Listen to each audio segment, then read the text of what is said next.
এখন এই মাসিহুদ দাজ্জাল এবং এর অনুসারীদের জন্য সবচেয়ে বড় বাধা হচ্ছে এই মুসলিম উম্মার তরুণ প্রজন্ম। কারণ তরুণ প্রজন্ম চাইলে, তরুণ প্রজন্ম যদি একবার গর্জে ওঠে মুসলিমদের, ইনশাআল্লাহ তাআলা তারা সকল বাতিলের ভিত্তি গুঁড়িয়ে দিতে পারে ইনশাআল্লাহ। তরুণ প্রজন্মের মধ্যেই ছিল খালিদ বিন ওয়ালিদ, তারেক বিন জিয়াদ, এই মানুষগুলা, ওমর ইবনুল খাত্তাব, আলী ইবনে আবি তালেব, যায়েদ ইবনে হারেসা, আসাদুল্লাহ, সাদ ইবনে আবি ওয়াক্কাস। এই যে সাহাবায়ে কেরামদের নাম আপনারা জানেন, তরুণ সাহাবী ছিলেন যখন তার ইসলামের পক্ষে দাঁড়িয়েছিলেন। একাই ওমর সে সারা মক্কাকে পরিবর্তন করে ফেললো। এক হামজার সামনেই 20-30টা মানুষ দাঁড়াতে সাহস পাইতো না। একজন তারেক বিন জিয়াদ, তিনি স্পেন জয় করে ফেললেন মাত্র অল্প কিছু সৈন্য নিয়ে। মোহাম্মদ বিন কাসিম আমাদের এই ভারতীয় উপমহাদেশ জয় করলেন। এখন আপনি মুসলিম হয়ে এখানে বসে আছেন। তো প্রথম যে কাজটা তারা করেছে সেটা হলো তারা আপনাকে আপনার জীবনের উদ্দেশ্য থেকে সরিয়ে দিয়েছে। 2 নাম্বার কাজ তারা যেটা করেছে সেটা হলো যে আপনার শারীরিক শক্তিটাকে তারা নষ্ট করেছে। প্রথমত, এখনকার যুবকদের শারীরিক শক্তি আর আমাদের চাচাদের শারীরিক শক্তির মধ্যে আকাশ পাতাল পার্থক্য আছে। এখানকার কোনো চাচার সাথে লড়াই করার ক্ষমতা তোমাদের নাই। তোমরা 3 জন মিলে একজন চাচার সাথে পারবা না ইনশাআল্লাহ, আমি বিশ্বাস করি এটা। তুমি এখনো আমার সাথে পারবা না। আগেকার মানুষদের যে শক্তি, ফিজিক্যাল স্ট্রেংথ, এটা তোমাদের মধ্যে নাই। তোমরা কি বুঝতে পারো? এটা ওরা করেছে। কিভাবে জানো? তোমাদের জীবনযাত্রার রুটিনটা তারা চেঞ্জ করে দিয়েছে।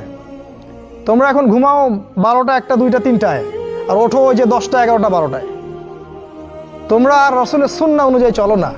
আমাদের চাচারা ঘুমাতেন 9টায়, ওই যে ভোর 4টায় উঠতেন, তাহাজ্জুদ পড়তেন, তারপরে নামাজ পড়তেন, মাঠে কাজ করতে যাইতেন। তাদের যে ফিজিক্যাল স্ট্রেংথ, এটা তোমাদের মধ্যে নাই। যদি আবারও মুক্তিযুদ্ধ হয়, তোমরা কিছুই করতে পারবে না দেশের জন্য। ওটা পেঁচার পরে লাভ নাই যে সোনার প্রজন্ম তৈরি করতেছে, এগুলো বোগাস কথাবার্তা। বিশ্বাস না হয় একটা মাঠে 10 পাক রাউন্ড দেওয়ান না সবাইকে। একটা মাঠে নিয়ে যান, 10 পাক দৌড়াতে লাগায় দেন, দেখেন কয়জন দৌড়াতে পারে। তোমাদের শারীরিক শক্তি ওরা নষ্ট করে দিয়েছে। এটা একটা, তোমাদের রুটিনটা ওরা চেঞ্জ করেছে। তোমাদের হাতে ধরিয়ে দিয়েছে smartphone, laptop, internet, Facebooking, YouTubing, সারা দিন সারা রাত ওই মোবাইলের পিছনেই বসে আছে। আমি শহরের ছেলে তো, আমি তো আরো ভালো জানি আপনাদের চাইতে। রাস্তায় হাঁটি, মাথা উপরে তুলে হাঁটে না, মাথা নিচের দিকে তুলেই হাঁটে। কার সাথে ধাক্কা লাগছে, কার সাথে কি হচ্ছে টেরই পায় না। শারীরিক শক্তি তোমাদের নষ্ট করেছে। আরেকটা কাজ তারা করেছে, আমরা যে খাবার খাই সেই প্রত্যেকটা খাবারের মধ্যে তারা এমন কিছু পয়জন ঢুকিয়ে দিয়েছে যার মধ্য দিয়ে এমন জটিল জটিল রোগ ব্যাধির সৃষ্টি হচ্ছে যেটা আগের 50-100 বছর আগে ছিল না। বিশ্বাস না হলে আপনি চেক করে দেখেন। এখন যত খাবার তোমরা খাও, বাইরের খাবার, ম্যানুফ্যাকচার্ড খাবার, এই প্রতিটা খাবার তোমাদের শরীরের জন্য ক্ষতিকর। যা খাচ্ছ বাইরের ম্যানুফ্যাকচার্ড, এই যে ড্রিঙ্কসগুলো খাচ্ছ, এই যে ফুডগুলো খাচ্ছ, ফাস্ট ফুড খাচ্ছ, এই যে হোটেলগুলোতে খাচ্ছ, হাইজেনিক কোনো খাবারই তোমরা খাচ্ছ না। অথচ আমাদের এই চাচাদের দিকে তাকিয়ে দেখো, তারা সব দেশি জিনিসপত্র খেয়ে খেয়ে বড় হয়েছেন। ওই সময় ফ্রেশ বাতাস, ফ্রেশ খাবার, এখনও তারা স্ট্রং। আর তোমার এই 30 বছর বয়সে, আমার এই 30-25 বছর বয়সে আমরা ওটা করতে পারছি না। এটা এমনি এমনি হয়নি, এটা ওদের চক্রান্ত ছিল যাতে করে মুসলিম উম্মার তরুণ প্রজন্মকে তারা ধ্বংস করতে পারে। মুসলিম উম্মার তরুণ প্রজন্ম সেই জাজবা রাখে না। 1 নাম্বার তোমাদের জীবনের উদ্দেশ্য থেকে সরিয়েছে, 2 নাম্বার তোমাদের খাবারের অভ্যাস চেঞ্জ করেছে, 3 নাম্বার তোমাদের এই শারীরিক সক্ষমতা নষ্ট করেছে, 4 নাম্বার তোমাদের শিক্ষা ব্যবস্থাকে সে ধ্বংস করেছে। কথাটা ভালো করে শোনো, তোমাদের শিক্ষা ব্যবস্থাকে তারা ধ্বংস করেছে। কিভাবে? তুমি 25 বছর এই সেকুলার লাইনে পড়াশোনা করবা, 25টা সূরা তুমি শিখতে পারবা না, ইম্পসিবল। তুমি 25 বছর এদিকে পড়াশোনা করেছো, কিন্তু 25টা হাদিস তোমার জানা নাই, 25 জন সাহাবীর নাম তুমি বলতে পারবে না। তুমি রাসূলুল্লাহ সাল্লাল্লাহু আলাইহি ওয়াসাল্লামের জীবনী কখনো পড়ে দেখো নাই, ছুঁয়েও দেখো নাই, তার স্ত্রীদের নাম তোমার জানা নাই, 10 জন জান্নাতি সুসংবাদপ্রাপ্ত সাহাবীর নাম তোমার জানা নাই। কিন্তু তুমি এদিকে science, arts, commerce, physics, chemistry, biology, হাবি জাবি সব পড়ে শেষ করেছো, ইসলামের বেসিক নলেজ তুমি অর্জন করো নাই। এটা ওদের চক্রান্ত ছিল, শিক্ষা ব্যবস্থা দিয়ে তোমাদেরকে ইসলাম থেকে সরিয়ে দেয়া, এবং তারা সেখানে 100% সফল। এগুলো নিয়ে কথা বলার সময় যেহেতু আমাদের নাই, আমরা যেহেতু আমাদের ওই যে হাত বাঁধা আমিন টামিন এইসব নিয়ে আমরা যে মারামারি কাটাকাটির মধ্যে আছি, এটাই হচ্ছে আমাদের বড় জিহাদ আমাদের, তাই না? এই জায়গায় কাজ করা উচিত ছিল। পক্ষান্তরে যারা মাদ্রাসায় পড়ছি আমরা, অত্যন্ত দুঃখজনক যে মাদ্রাসায় পড়ার পরেও আমরা সাম্প্রদায়িক হয়ে যাচ্ছি কেন জানি। নিজের বুঝ, নিজের দল, নিজের মাযহাব, নিজের তরিকার বাইরে আমরা আর চিন্তা করতে পারছি না। ইসলাম যে একটা প্রশস্ত সাগর, এখানে যে কত কি আছে এটা আমাদের জানা হচ্ছে না। একই সাথে কোরআন সুন্নাহ হাতে থাকার পরেও আমরা বিশ্বকে চ্যালেঞ্জ করতে পারছি না। আল্লাহ পাক বলেছেন, কোরআন আমি তোমার উপর নাজিল করেছি তিবিয়ানান লিকুল্লি শাই, এটা প্রত্যেকটা বিষয়ের ব্যাখ্যা। কিন্তু কোরআন থেকে আমরা পৃথিবীর সবকিছু এখন ব্যাখ্যা করতে পারি না। কোরআন দিয়ে আমরা অর্থনীতি ব্যাখ্যা করতে পারি না, আমরা রাজনীতি ব্যাখ্যা করতে পারি না, আমরা শেষ জামানাকে ব্যাখ্যা করতে পারি না। কিন্তু কোরআন আমাদের হাতে আছে, ঘরে আছে। মাদ্রাসায় পড়ছি, কিন্তু মাদ্রাসায় পড়ে ইংরেজি জানছি না, আইসিটি জানছি না, বিশ্ব সম্পর্কে জানছি না, অর্থনীতি জানছি না, এমনকি ইসলামের ইতিহাসও জানছি না। তাহলে এখানেও কিছু সমস্যা থেকে গেছে। এটা দ্বিমুখী শিক্ষা ব্যবস্থা চলছে, এটার একমুখীকরণ প্রয়োজন ছিল, যেটা হয়নি বিগত 50, 60, 70 বছরে। আর আগামী তো অল্প সময় বাকি আছে, এখন এটার জন্য আর চেষ্টা করেও কোনো লাভ হবে আমার মনে হয়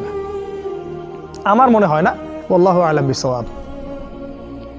এটা 4 নাম্বার কাজ তারা করেছে, এডুকেশন সিস্টেমকে দিয়ে তোমাদের ভিতরটাকে ধ্বংস করে দিয়েছে। 5 নাম্বার, তারা তোমাদেরকে দুনিয়ার মোহে ব্যস্ত রেখেছে। 5 নাম্বার, দুনিয়াটাকে এত সুশোভিত করে তোমাদের সামনে তুলে ধরেছে, মনে হচ্ছে এই দুনিয়াই সবকিছু। আর এই দুনিয়া পূজারী কোনো যুবক ছেলেকে দিয়ে আপনি আল্লাহর পথে কোনো খেদমত আশা করতে পারেন না, কারণ ওর পুরো চিন্তাটা দুনিয়া কেন্দ্রিক। সকালবেলা ঘুম থেকে উঠেও চিন্তা করে দুনিয়া, রাতে ঘুমানো পর্যন্ত। আলহাকুমুত তাকাসুর, আল্লাহ পাক বলেছেন, হাত্তা যুরতুমুল মাকাবির, যতক্ষণ না তোমরা কবরে পৌঁছাচ্ছ ততক্ষণ এই প্রাচুর্যের প্রতিযোগিতায় লিপ্ত আছো। দুনিয়ার সুশোভিত, এই যে দেখবে দুনিয়ার যত মোহ, এটা তোমার সামনে সহজলভ্য করা হয়েছে। অল্প টাকা দিন এত জিবি কিনুন, মাত্র এত টাকা দিন এত কিছু কিনুন। ফোন করছে মেয়ে, আপনার রিসিভ করছে। মানে নারী, এই যে অনলাইন, এই যে ইন্টারনেট, পর্নোগ্রাফি, ব্লু ফিল্ম, হারাম অ্যাফেয়ার্স, এই যে বয়ফ্রেন্ড গার্লফ্রেন্ড, এগুলোকে আপনার সামনে এত সহজলভ্য করে দিয়েছে যে একটা যুবক ছেলে চাইলেই জেনা করতে পারে। তুমি যদি চাও এখনই জেনা করতে পারবে, কেউ তোমাকে বাধা দিবে না। তোমার সামনে জেনাকে এত সহজ করা হয়েছে, তুমি চাইলে এখনই মদ খেতে পারবে, কেউ তোমাকে বাধা দিবে না। আর মদের তো লাইসেন্স দেয়া আছে আমাদের দেশে, পতিতালয়গুলোর লাইসেন্সও দেয়া আছে, কেউ তোমাকে বাধা দিবে না। এটা এত সহজ কেন করে দেয়া হলো? অথচ মদ যদি উমর রাদিয়াল্লাহু আনহুর সময় কেউ পান করত, তাকে 80টা বেত্রাঘাত করা হতো। কেউ যদি জিনা করতো ওই সময়, তাহলে প্রকাশ্যে ওকে 100টা বেত্রাঘাত করা হতো। কোনো বিবাহিত ব্যক্তি যদি জিনা করত, তাকে রজম করে হত্যা করা হতো। কেউ যদি কোনো ব্যক্তিকে অন্যায়ভাবে হত্যা করত, তাকেও কেসাস করা হতো, হত্যা করা হতো। এগুলো তুমি আর দেখবে না। এখন তুমি দেখবে সমস্ত পাপ সহজলভ্য হয়ে গেছে। এটা এমনি হয়নি, তারা করেছে তোমার জন্যে, যাতে তোমার ভিতরের ঈমানটা চলে যায়। কারণ পাপী হৃদয় নিয়ে তুমি আল্লাহর পথে দাওয়াত ও জিহাদ করতে পারবে না। কদ আফলাহা মান যাক্কাহা ওয়া কদ খাবা মান দাসাহা, যে পবিত্র হয়েছে সে সফল, আর সে ধ্বংস হলো যার ভিতরটা কলুষিত হয়ে গেছে। তোমার ভিতরটা কলুষিত হয়ে গেছে, তোমার ভিতরে কোনো রকম চেতনাই নাই আল্লাহর পথে দাওয়াতের এবং জিহাদের, এটা ধ্বংস করে ফেলা হয়েছে। কারণ পাপ করতে করতে করতে করতে তোমার ভিতরে কালিমা লেপন হয়ে গেছে। কারণ তুমি দিনে একটা বারো আল্লাহকে বলো না, আস্তাগফিরুল্লাহ ওয়া আতুবু ইলাইহি। খেয়াল করে দেখবা, কোরআন তেলাওয়াত শুনে তোমার চোখ দিয়ে কখনো পানি পড়ে না। কখনো কি খেয়াল করেছো যে কোরআন তেলাওয়াত তোমার সামনে দিনরাত করা হচ্ছে, তোমার চোখ দিয়ে এক ফোঁটা পানি বের হচ্ছে না? কেন বের হচ্ছে না? কারণ তোমার ভিতরে সেই পরিশুদ্ধ হৃদয়টা নাই, তাসকিয়া নূরটা নাই, পাপ দিয়ে ভর্তি হয়ে গেছে। 6 নাম্বার, নারীকে তোমার সামনে সহজলভ্য করা হয়েছে। নারী, মেয়েদেরকে তোমার সামনে এমনভাবে উপস্থাপন করা হয়েছে ন্যাংটা করে। রাসূল সাল্লাল্লাহু আলাইহি ওয়াসাল্লাম বলেছিলেন যে শেষ জামানায় 2 শ্রেণীর মানুষ আসবে যাদেরকে আমি এখনো দেখি নাই। এক শ্রেণী হচ্ছে নিসাউন কাসিয়াতুন আরিয়া, মুইলাতুন মামিলাত, মানে এমন এক শ্রেণীর মেয়ে বের হবে শেষ জামানায় যারা কাপড় পরেও ন্যাংটা হয়ে থাকবে। ভাষাটা ভালো করে বোঝেন, কাপড় পরেও তারা নগ্ন হয়ে থাকবে। আমার মনে হয় না এটার ব্যাখ্যা করার দরকার আছে। কাপড় পরবে, কিন্তু কাপড়ের সবকিছুই, ভিতরে সবকিছু আপনি দেখতে পারবেন, বুঝতে পারবেন কোন অঙ্গ কতটুকু উঁচু নিচু, কোনটা কি। এখন এমন ড্রেস বাইরে থেকে ভিতরে সব দেখা যায়, কাঠামোকে সেটাও দেখা যায়। এমনকি এমন বোরখা বের হয়েছে এখন, যেটা পরার পরেও দেখবেন যে তার ফিজিক্যাল সমস্ত স্ট্রাকচার বোঝা যায়। এই যে নারীরা বের হবে, এটা রাসূল আগেই বলেছিলেন।